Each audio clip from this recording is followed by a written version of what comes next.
Bismillahirrahmanirrahim. Assalamualaikum warahmatullahi wabarakatuh. Innal hamdalillah nahmaduhu wa nasta'inuhu wa nastaghfiruh wa na'udzu billahi min shururi anfusina wa min sayyiati a'malina. May yahdihillahu fala mudilla lahu wa may yudlil fala hadiya lahu. Asyhadu an la ilaha illallah wahdahu la syarika lah wa asyhadu anna Muhammadan abduhu wa rasuluhu la nabiyya ba'da. Qala Allah ta'ala fi kitabil karim, a'udzu billahi minasyaitonir rajim. Ya ayyuhalladzina amanu taqullaha haqqa tuqatih wa la tamutunna illa wa antum muslimun. Qala a'udzu billahi minasyaitonir rajim. Laqad kana lakum fi rasulillahi uswatun hasanah liman kana yarjullaha wal yawmal akhir wa dzakarallaha katsiran. Shadaqallahu alazim. Ibu-ibu dan bapak-bapak seluruh jamaah Masjid Al-Hikmah yang dirahmati Allah Subhanahu wa taala, senantiasa kita tidak lupa selalu bersyukur kepada Allah Subhanahu wa taala atas segala nikmat dan karunia-Nya, sehingga pada pagi hari ini, pada hari ini kita bisa hadir di masjid yang kita cintai. Selawat dan salam juga semoga senantiasa tercurah pada junjungan kita Rasulullah Muhammad sallallahu alaihi wasallam. Hadirin yang berbahagia, melalui Quran maka kita mengenal Islam. Melalui Al-Quran maka kita mengetahui apa-apa yang diperintahkan Allah dan apa-apa yang dilarang Allah SWT. Melalui Al-Quran kita mengetahui kisah-kisah orang-orang terdahulu, kisah-kisah kaum-kaum terdahulu, dan seakan-akan mustahil kita bisa mengetahui seperti itu, yang kebenarannya mutlak kalau kita tidak membaca Al-Quran. Sehingga dalam rangka untuk senantiasa menjaga, senantiasa meningkatkan iman kita, memperbaiki kualitas kita, mencapai pada derajat orang-orang yang bertakwa,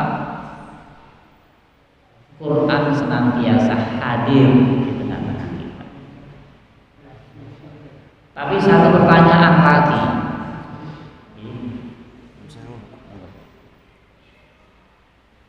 bagaimana kita bisa mengenal Al-Quran? Siapa yang menyampaikan Al-Quran itu sehingga pada hari ini kita bisa merasakan mukjizat Al-Quran itu dalam kehidupan kita? Sinten kinten Rasulullah Muhammad sallallahu alaihi wasallam yang telah mengajarkan Al-Quran itu kepada seluruh manusia.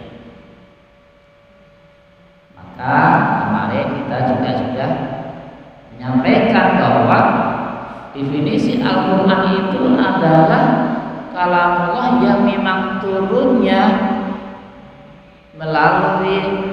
diberikan melalui Rasulullah. Dan dengan Quran itu pula kita diberitahu sesungguhnya setiap muslim yang di dalam mengarungi kehidupannya, yang dari salah satu sisi keberhasilannya membutuhkan contoh, membutuhkan teladan, maka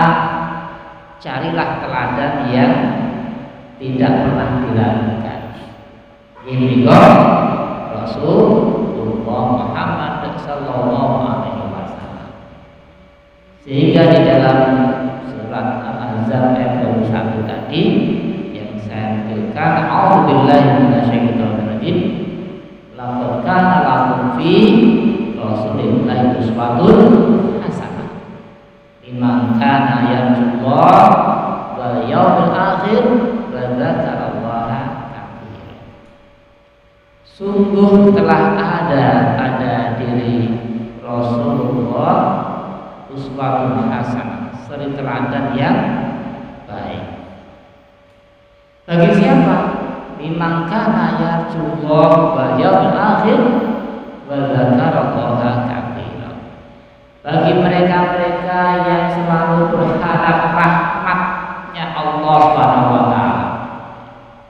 Jadi menikah juga mengabarkan kepada kita siapa mereka yang bisa meneladani Rasulullah, siapa mereka yang bisa mengambil nilai-nilai positif yang akan diterapkan dalam kehidupannya, yang bisa meneladaninya, mereka yang senantiasa mengharap rahmat Allah.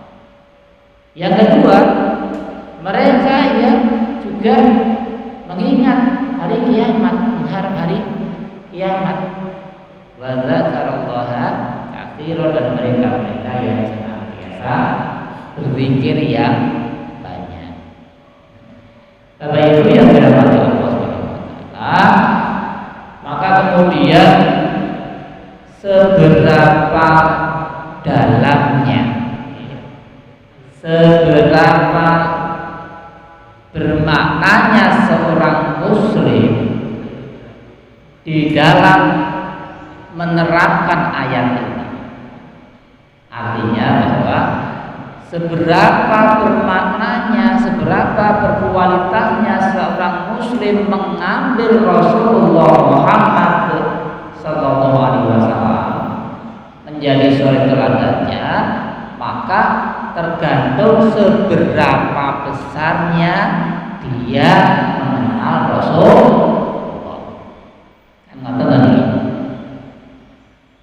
Maka kemudian sering kita sampaikan juga bahwa salah satu metode cara pembelajaran untuk memberikan motivasi anak-anak itu misalnya cara untuk memberikan, menumbuhkan inspirasi, maka bacalah tokoh-tokoh besar.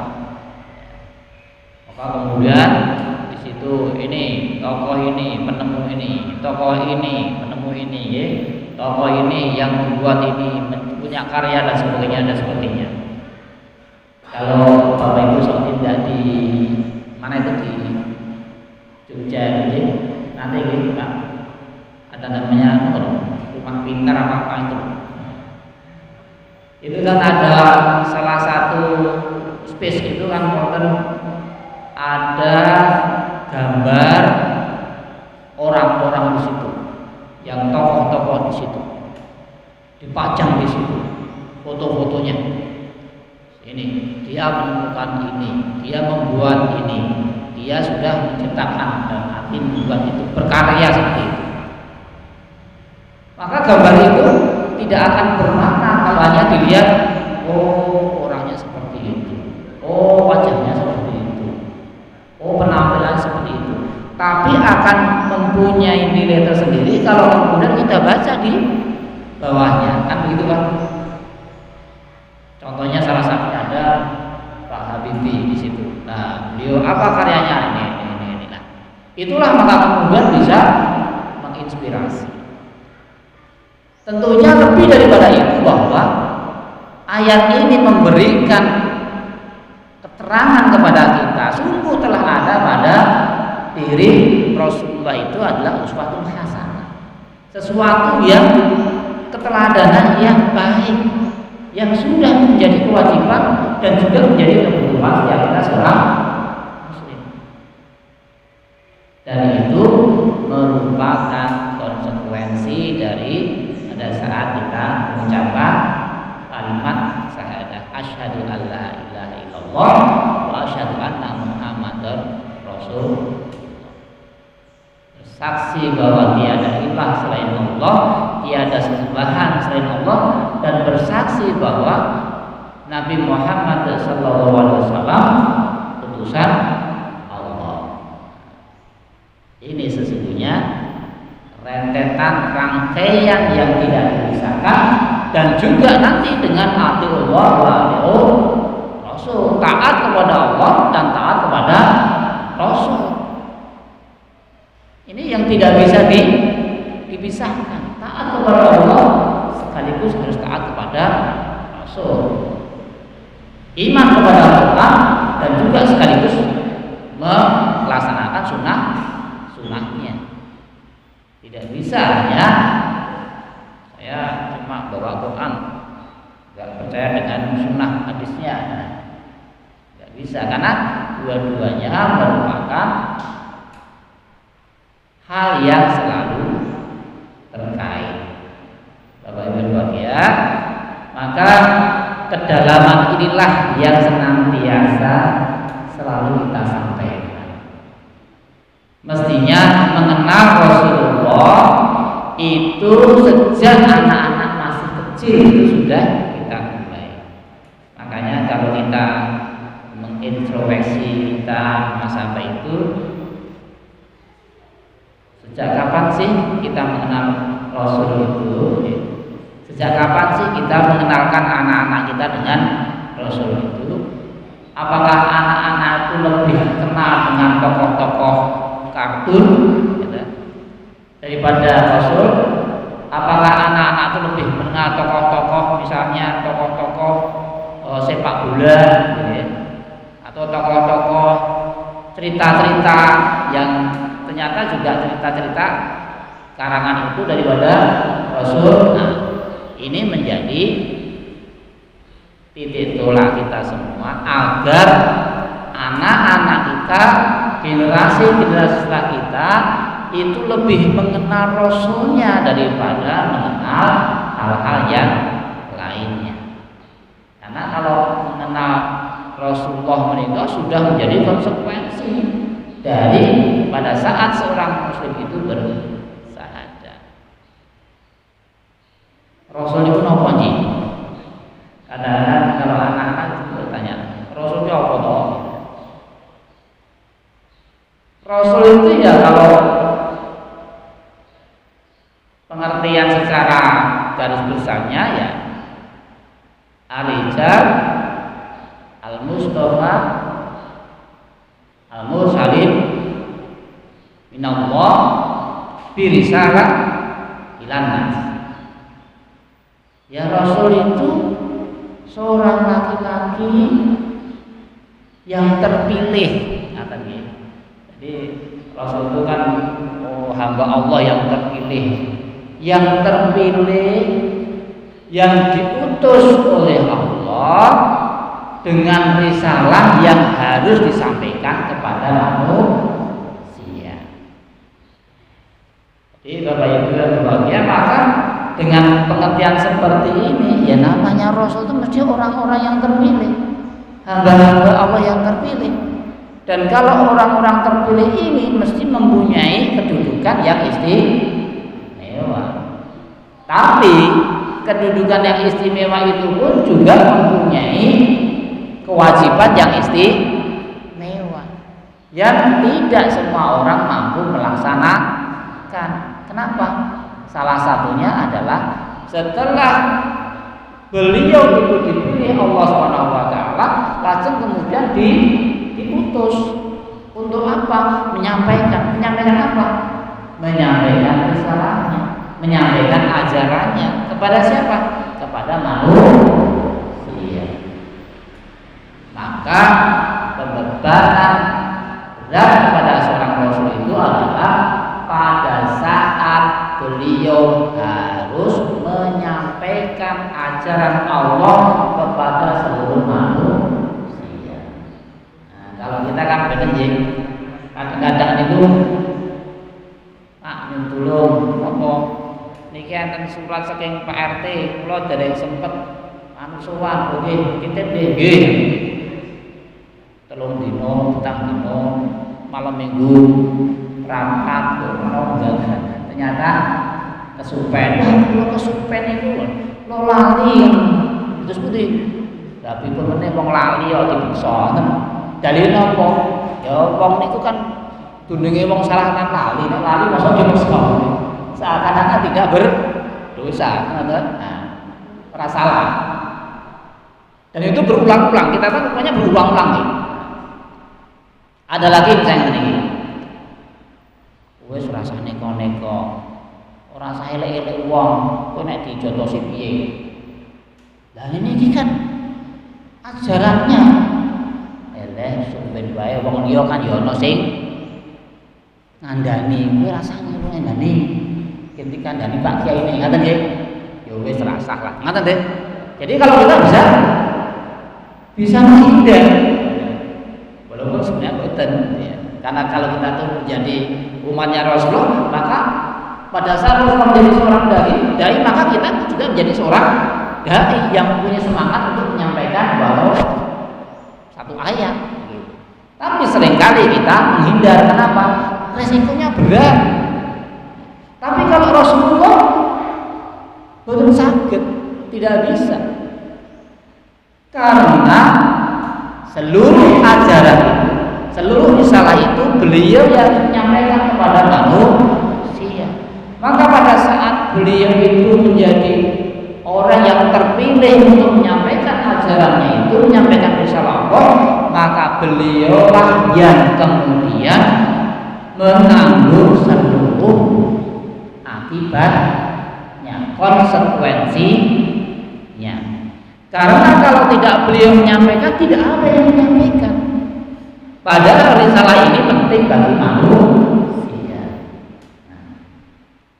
Dengan memahami pengertian ini saja, Bapak Ibu bahagia, kita bisa menggambar, membayangkan betapa sesungguhnya amanah yang harus diemban seorang Rasul itu begitu berat, luar biasa. Maka Rasulullah pun juga menanggung semua akibatnya.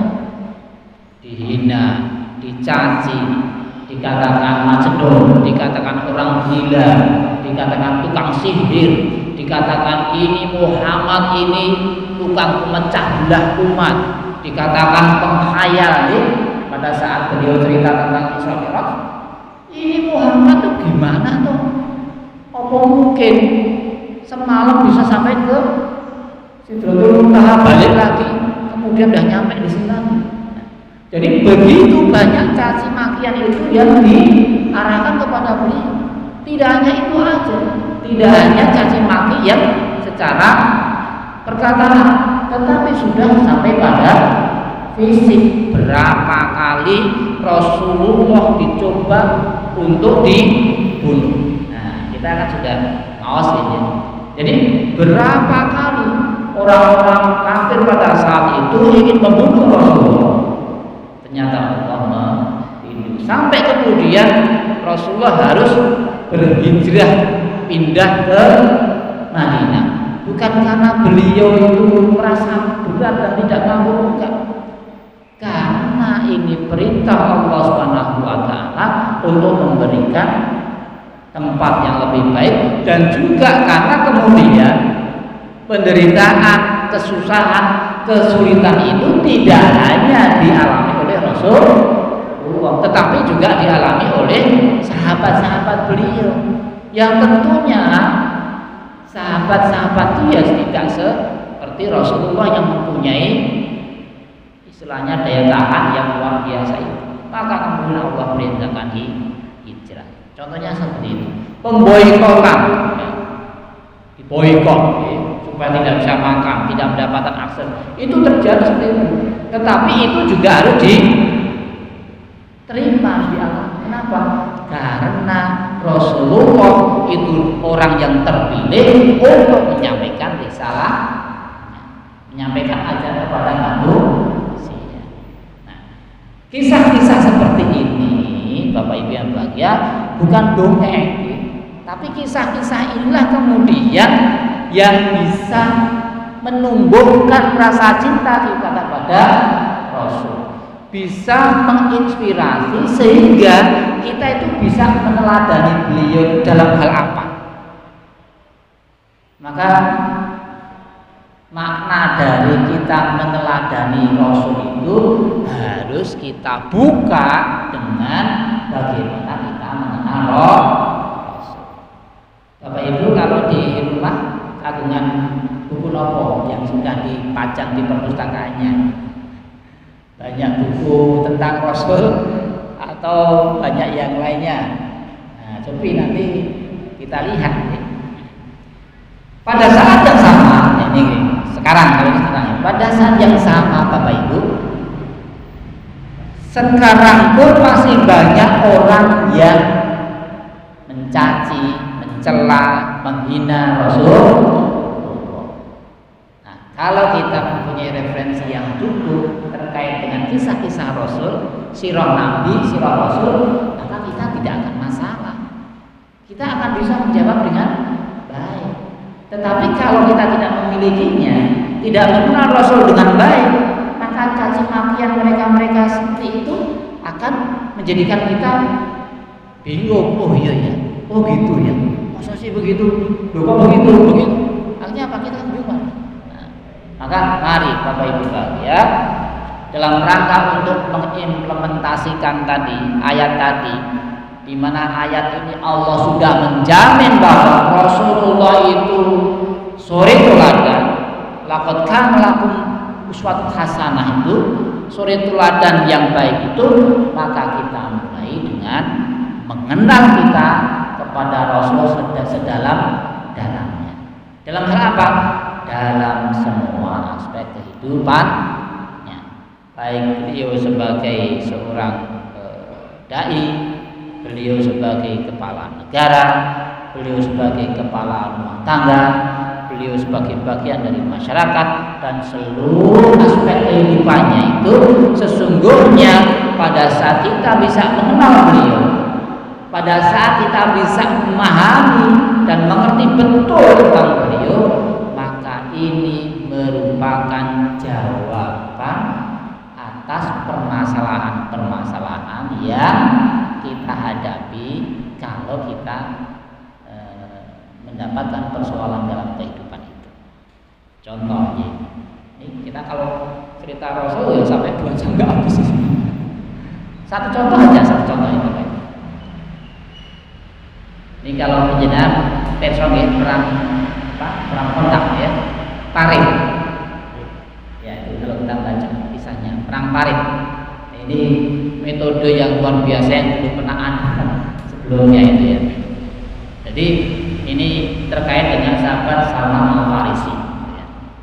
Singkatnya begini, bahwa kemudian pada saat itu kemudian dari Salman mengusulkan untuk membuat parit. Jadi membuat parit itu penghalang. Parit itu jadi kan begini ya. Parit itu besar, itu penghalang sehingga kemudian akan membatasi kalau ada musuh-musuh yang datang. Seperti itu. Pada saat kita hanya membaca ya, kalau di buku-buku SD itu ada perang kondak, perang parit, kemudian Rasulullah membuat parit untuk melindungi, selesai perang menang, mampu, ada selesai, betul. Siapa yang mengusulkan itu? Salman Al-Farisi, selesai, A, B, C, D. Nah, kalau soal kan begitu ya. Nah, tetapi akan berbeda kalau kemudian kita membaca di dalamnya bagaimana proses penggalian parit itu, yang mana Rasulullah juga ada di dalamnya. Ini kalau kita membaca tafsirnya, membaca ceritanya, pasti akan memberikan semangat tersendiri bagi kita. Dan kita tentunya tidak hanya cukup puas dengan melihat bahwa perang parit adalah ini, dan gitu kan. Mari kita baca di dalamnya. Ternyata Bapak Ibu bahagia, perang parit, membuat parit itu tidak sehari jadi gitu kan. Tetapi beliau harus bersama-sama membersamai para sahabat yang pada saat awal tidak ada bayangan jadi itu untuk gawe apa, untuk membuat apa. Maka beliau memotivasi bagaimana para sahabat itu harus bersemangat untuk membuat parit itu. Supaya apa? Ini adalah merupakan jalan kemenangan. Setelah mereka mau, kemudian mereka harus bersusah payah, harus mencangkul, harus menggali, harus mengukur, terus seperti itu. Tidak bisa hanya satu orang lagi. Pada saat yang sama, Bapak Ibu, ini kan sisi fisiknya, contohnya. Sisi fisiknya bagaimana mereka harus berlelah-lelah itu memeras keringat untuk membuat parit. Sisi psikisnya, bagaimana mereka juga harus siap-siap menghadapi serangan musuh. Artinya ada sisi-sisi takut di situ. Pada saat yang sama ada sisi-sisi yang tidak dia ketahui. Ini sebenarnya nanti gimana ya? Maka kemudian Rasulullah sebagai seorang pemimpin membersamai para sahabat itu pada saat para sahabat itu membuat parit. Tidak seperti misalnya semua siap, ambil cangkul, gali semua, terus kemudian nongkrong begitu, duduk di kursi, enggak. Tapi beliau membersamai, karena membersamai ini menjadi energi yang luar biasa bagi para sahabat itu. Ikut mencangkul, ikut menggali, bahkan kemudian Bapak Ibu di situ karena suasananya juga begitu, istilahnya lelah psikis dan psikisnya, ya jiwa dan raganya itu, maka di sela-sela itu beliau mengajak bersenandung, coba ya. Kalau gitu loh, kalau misalnya kita kalau kita kerja bakti, kesel, rantai-rantai, babat-babat gitu ya. Wis kesel ora ono suguhane gitu nggih. Rantai-rantai kan susah. Nah, itu kemudian capek, harus harus bekerja keras, mencangkul, menggali dan sebagainya. Belum nanti bicara masalah psikisnya, maka beliau bersenandung, mengajak bersenandung. Tentunya bersenandung bukan kalau terus malah joget-joget, tapi bersenandung yang menumbuhkan kebahagiaan, menumbuhkan optimisme begitu. Sampai kemudian suatu tahapan itu Salman Al-Farisi kemudian mencangkul, menggali, ketemu dengan batu. Nah, batu besar ini yang kemudian tidak semua orang bisa menyelesaikan. Maka Rasulullah hadir di situ. Diambil itu cangkulnya, alat galinya itu dari Salman Al-Farisi. Diambil Rasulullah, karena ini batu besar yang berat ini, maka kemudian Rasulullah ambil itu. Nah, coba kita bisa bayangkan, membaca kisah ini aja, betapa kalau kita itu menjadi para sahabat waktu itu, atau betapa kalau seandainya kita itu menjadi pasukannya itu merasa sangat tentram. Kenapa? Saat-saat mereka para sahabat itu bertemu dengan Rasulullah, maka pemimpin langsung datang, dan tidak hanya datang tetapi menyelesaikan. Tumbuh rasa percaya, tumbuh rasa optimisme, tumbuh rasa penghormatan dan segan kepada pemimpin-pemimpin seperti itu yang selalu hadir pada saat mereka bertemu dengan kesulitan. Dan tidak hanya itu, Rasulullah hadir menyelesaikan dan pekerjaan selesai. Nah, gitu. Jadi bedanya pemimpin itu begitu, datang dan pekerjaan selesai. Maka kemudian Rasulullah itu ambil itu cangkulnya, ambil itu alat galinya, kemudian beliau ayunkan itu, kalau di kisah itu ya, sampai kemudian sekali ayun jeder gitu kan, terperciklah kemudian di situ ada kilatan. Salman bertanya, apa ya Rasulullah? Lagi berikutnya yang kedua jeder gitu kan, sampai kemudian yang ketiga jeder gitu. Kemudian Rasulullah Rasulullah menerangkan, jadi kalau kemudian kita hanya melihat orang itu hanya melihat, oh itu kan pukulan itu kan ketemunya batu dengan besi, ya wajar kalau keluar percikannya gitu ya. Nah, tetapi kemudian Rasulullah menerangkan supaya apa? Supaya menumbuhkan optimisme para sahabat itu, supaya memberikan gambar yang lebih besar bahwa pekerjaan ini tidak hanya sekedar mencangkul, menggali, membuat parit, tetapi ini merupakan pekerjaan yang luar biasa yang suatu saat nanti akan ketemu dengan kemenangan. Maka beliau menyampaikan, tahukah kamu hai Salman, apa ya Rasulullah, pukulan percikan pertama tadi ini adalah kabar yang mana Allah memberikan kemenangan kepada itu. Pukulan pertama itu bagaimana Allah memberikan kesempatan kita untuk bisa menaklukkan Yaman, gitu kan. Yang kedua kemudian inilah yang kedua ini adalah bagaimana Allah memberikan kesempatan pasukan itu bisa menaklukkan wilayah timur, Masrik wal Maghrib, gitu kan. Yang ketiga adalah menaklukkan wilayah-wilayah barat. Nah, artinya bahwa tidak terbayang para sahabat itu pada saat memukul, pada saat mencangkul kemudian terantuk batu, bayangannya gimana nih caranya.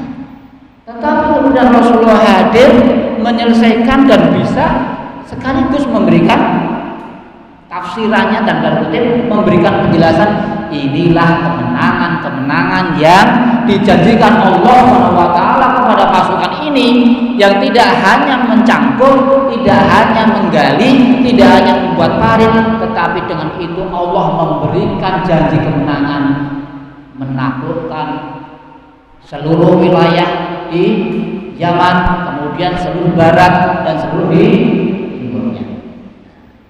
Bapak Ibu yang berbahagia, nah ini makanya tadi saya maksud kalau cerita kisah Rasulullah itu ya lama sekali. Tetapi apa? Ini sebagai gambaran bahwa sesungguhnya pada saat kita membaca surat Al-Ahzab ayat 21 tadi, maka kemudian kita termotivasi untuk meneladaninya.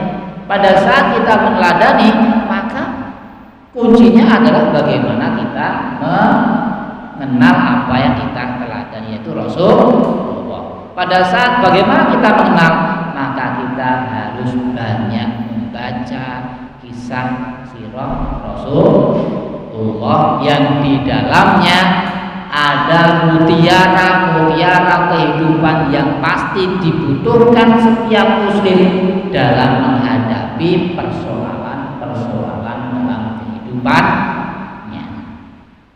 Jadi Bapak Ibu bahagia, dalam kesempatan yang singkat ini intinya adalah pada saat Allah memberikan jaminan bahwa Rasulullah itu menjadi suri teladan terbaik, mari kita bersama-sama menggali, berusaha untuk mengenali Rasul kita, yang dengan itu maka kemudian kita akan mendapatkan mutiara-mutiara hikmah untuk menjawab permasalahan kita. Mungkin ini yang bisa kami sampaikan dalam kesempatan yang berbahagia ini. Alhamdulillah, fala takunanna minal mumtarin. Bila taufiq wal hidayah. Assalamualaikum warahmatullahi